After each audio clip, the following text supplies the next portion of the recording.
وہ ایک نوجوان تھا، حسین و جمیل تھا، اللہ نے حسن عطا کر رکھا تھا بڑا۔ اس نے جب بھی نماز پڑھنے کے لیے آنا نا تو راستے میں ایک عورت تھی، اس کی نظر پڑتی، اور یہ کہا گیا ہے کہ جو نظر ہے یہ شیطان کے تیروں میں سے ایک تیر ہے حضرت، اسی لیے تو حضرت جی نظریں جھکا کے چلنے کا حکم دیا گیا ہے، کیونکہ جو نظر ہے یہ شیطان کے تیروں میں سے ایک تیر ہے حضرت جی۔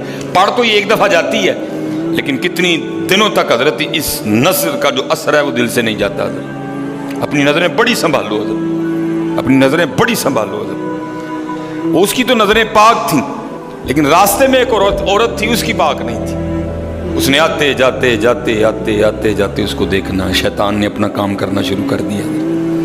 اس نے ایک دن کیا کیا، اس نے اپنی خادمہ سے نا اپنی خواہش کا اظہار کیا، میرا دل کرتا ہے کہ اس نوجوان سے نا تنہائی ملے، لیکن ملے تو ملے کس طرح؟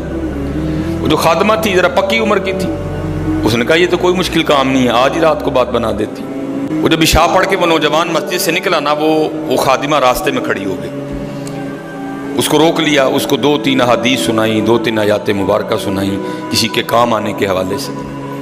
ہمارے گھر میں مرد کوئی نہیں ہے، کچھ وزنی سا سامان اٹھانا ہے، اگر آپ اٹھا دیں تو بڑی نوازش ہوگی، اللہ راضی ہوگا، اللہ کے رسول راضی ہوں گے، کہ کوئی مسئلہ نہیں۔ اسی طرح ہوا حضرت، وہ گھر لے گئی، پچھلے کمرے میں لے گئی، وہ جیسے کمرے میں داخل ہوئے وہ عورت پہلے موجود تھی، اس نے جناب اندر سے چٹکنی لگا لی اور اس کے سامنے اپنی خواہش کا اظہار کیا۔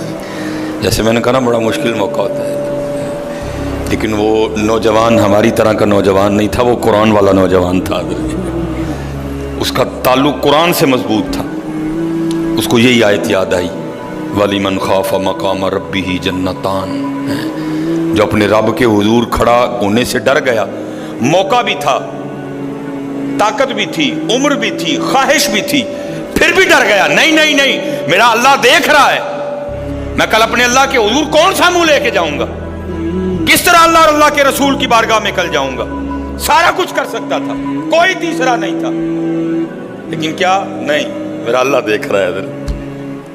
وہ ایسا خوف طاری ہوا، ایسا خوف الہی طاری ہوا، گش کھا کے گر گئے نیچے، اور ڈر گئی، آگے بڑھ کے کسی نے نبض نہیں دیکھی کہ زندہ ہے کہ شہید ہو گئے، انہوں نے سمجھا کہ شاید مر گئے۔ اس نے دروازہ کھٹکھٹایا، باہر سے اس نے خادمہ نے دروازہ کھولا، اس نے کہا یہ تو مر گیا۔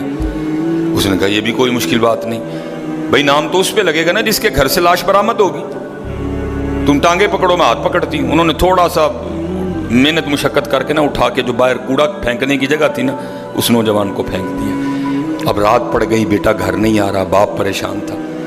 جب کافی وقت گزرا نا تو والد صاحب بیٹے کی تلاش میں نکلے، تو راستے میں کیا دیکھتے ہیں کہ وہ جو کوڑا کرکٹ پھینکنے کی جگہ ہے وہاں بیٹا پڑا ہوا ہے۔ بیٹے کو اٹھایا، گھر لے آئے، منہ پہ پانی کے چھینٹے مارے، بیٹے کو ہوش آئی۔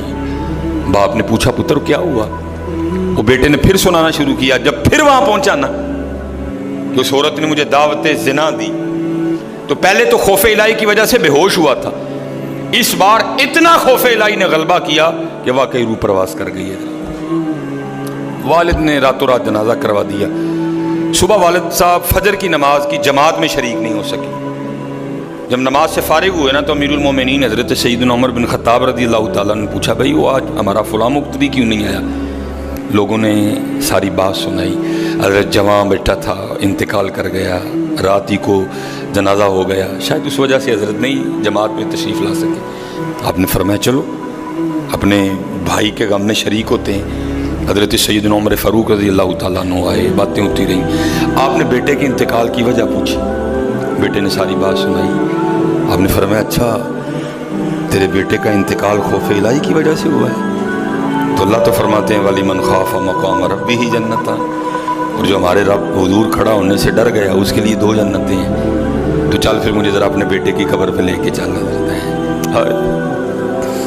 لکھا ہے حضرت عمر فاروق اب اس کے بیٹے کی قبر پہ تشریف لے، اس کی قبر پہ کھڑے ہو کے اس نوجوان کو باہر سے مخاطب کر کے فرماتے ہیں، اللہ فرماتے ہیں وَلِمَنْ خَافَ مَقَامَ رَبِّهِ جَنَّتَانِ، اور جو اپنے رب کے حضور کھڑا ہونے سے ڈر گیا اس کے لیے 2 جنتیں ہیں۔